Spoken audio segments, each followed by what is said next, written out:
Alright, so I'm gonna do another reaction video. So this is gonna be a reaction to being a metalhead as a teenager versus being a metalhead as an adult. So, by KillBot&GorGorAttack, so let's check this out. Classic intro right there. Metal. For many, it's not just a style of music, it's a home. A home for those who can't connect with normie types and want brutal honesty in the music. With this music's positive factors can also bring some negative factors. These setbacks vary depending on a lot of variables, one of the bigger ones being age. So what are the differences in being a metalhead as a teenager versus being a metalhead as an adult? As an adult, you don't have to worry about not getting into 18 and over shows. Yeah. You do have to worry about 21 and over shows if you're not 21 yet. I've never been to a metal show before. Me and my dad were, originally last year, me and my dad were going to go to like a Rob Zombie concert in, at the Blossom Music Center in Cuyahoga Falls, Ohio.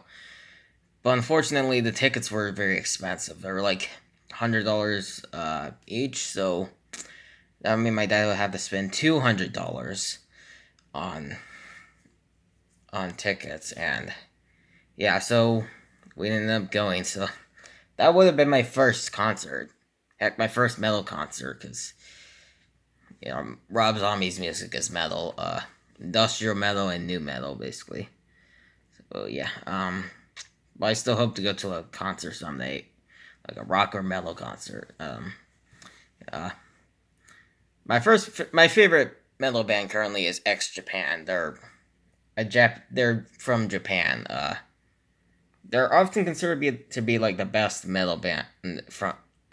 They're often considered to be the best band from Japan. So, yeah, my favorite used to be Rammstein, but X Japan's since taken their place. So, yeah, yeah. An adult with income can potentially have more money to go to shows. And Van Halen was actually the first metal band I started getting into. Started listening to. Your shirts won't be thrown away by your but I didn't fully start getting into metal until I was like 2018. If kids have helicopter parents who insist that they're to be home by a certain time, even if that means missing some of the show, you don't have to worry about that anymore. You can drive yourself or go with friends and not have to answer to anybody. Also, as an adult, you won't have to worry about stores refusing to sell you music because of explicit lyrics labels. When you look old enough, they usually won't even ask you for ID. You can wear whatever you want, style your hair how you please, and you can be around like-minded people who embrace the music. The soccer moms and uber-religious types might still give you weird looks for your shirts once in a while. Yeah, that's gonna happen. It's nowhere near as prevalent as it was when you were a teenager. It would take more courage for them to walk up to you and say snide remarks to your face about it. For some reason, it is so easy for people to be openly hostile to children. They figure, oh, they're young, they can't fight back. And if they do, I'll tell their parents and have them kicked out of wherever they are. In the real world, disrespect your peers to their face, and it has potential to escalate. Oh boy. When you're a kid, the adults in your life can do all kinds of things to take the smile off your face. They can take your music away, they can punish you, they can keep you from leaving the house on the weekends, they can make your life miserable, and there's not much you can do about it. As a grown-up, that's all on you. If someone tries to give you a hard time, that smile doesn't have to come off your face. At least not over something as frivolous as your music tastes and clothing.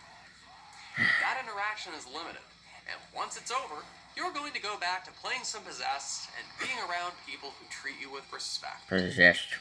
Parents can take away their kids' music. I haven't listened to very much death metal. It's just going to make the kids want to listen to it more.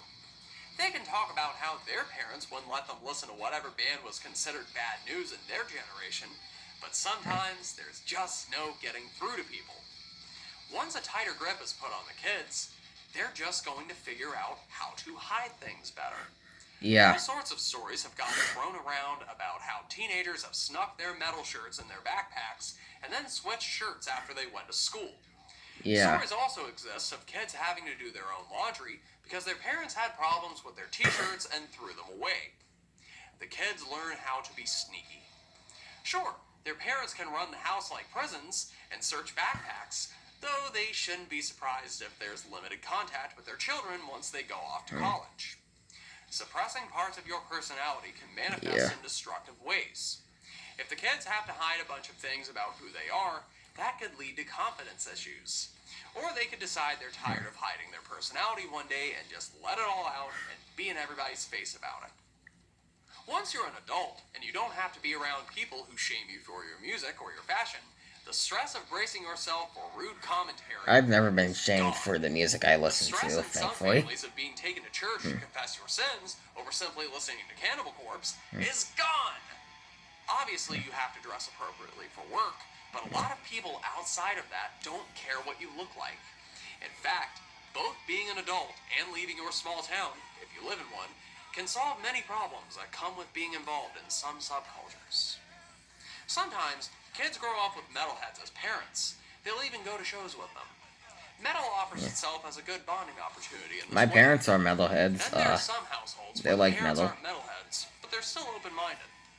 The public in general has to understand that being a metalhead doesn't mean being a criminal, a drug addict, or suicidal. But as an adult, it really doesn't matter what anyone around you thinks as long as you're not hurting anyone. When teenagers go to their first metal show, they walk through the doors and it's like they've left the outside world and entered another. It can still feel like that sometimes when going to shows as an adult. But since you now have access to all of these things without having anything to fight against, there can be such an abundance of it all that you take it for granted. You don't want to see the band that's coming on Friday? Oh, you can see them next time. You don't want a shirt at the merch booth? Oh, that's okay. You already have a bunch of shirts as it is. Then if you go to a lot of shows, it can sometimes be hard to keep a balanced budget. So it requires more self-control and good enough income. Lastly, when you're an adult, you have more abilities to meet like-minded people. There's going to your local shows and meeting people you see over and over. Then there's traveling to different cities and states and even countries to see bands. Fans often sign autographs for kids that come to their shows, but as an adult, you can carry a full conversation with them. You can even become friends with them sometimes. Sure, it's nice to meet your heroes sometimes in the short term, but genuine human connection is important. Metalheads often have friends who aren't metalheads, but isn't it nice to be around those that share in common something that you hold dear to you? It's not uncommon to become like family with those you meet at metal shows. Grind on. Yeah. Alright, so that's my reaction to being a metalhead as a teenager versus being a metalhead as an adult. By KillBot&GorGorAttack. So, yeah, hope you all enjoyed the reaction. The link to the original video will be in the description below if you'd like to check it out, and I'll see you guys next time.